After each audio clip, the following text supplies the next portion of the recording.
বিসমিল্লাহির রহমানির রহিম। পবিত্র ঈদুল আজহা শুধুমাত্র পশু কোরবানি, গোশত বিতরণ এবং তা খাওয়ার উৎসব না।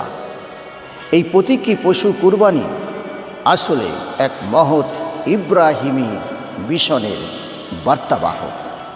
আল্লাহ সুবহানাহু তাআলা সূরা হজ 37 নম্বর আয়াতে বলেছেন, আল্লাহর কাছে পৌঁছায় না তাদের গোশত রক্ত, পৌঁছায় তোমাদের তাকওয়া।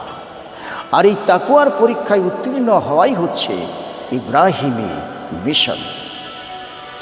বান্দার ভিতর ভীতি, আতঙ্ক, কাপুরুষতা, মুনাফিকি, গাদ্দারি, এই সমস্ত পশুত্বগুলো এবং আল্লাহর চেয়ে বেশি প্রিয় হয়ে যাওয়া দুনিয়াবি ভালোবাসাগুলো এবং আল্লাহ এবং বান্দার মাঝে অন্তরায় সৃষ্টিকারী সকল কিছুকে জবাই বা কুরবানি করে দিয়ে ভিতরে বাইরে সম্পূর্ণরূপে আল্লাহর হয়ে যাওয়ার নামই হচ্ছে তাকওয়া।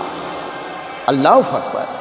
আর এই তাকওয়ার পরীক্ষায় উত্তীর্ণ ইব্রাহিমী মিশনকে স্মরণ করে যখন বান্দারা উচ্চ কণ্ঠে আল্লাহর ডাকে সাড়া দিয়ে বলে, লাব্বাইকা আল্লাহুম্মা লাব্বাইক, আমি হাজির, হে আল্লাহ আমি হাজির, তখনই একটি জাতি ঘুরে দাঁড়াতে পারে, জেগে উঠতে পারে এবং এক মহা শক্তিশালী জাতিতে পরিণত হতে পারে।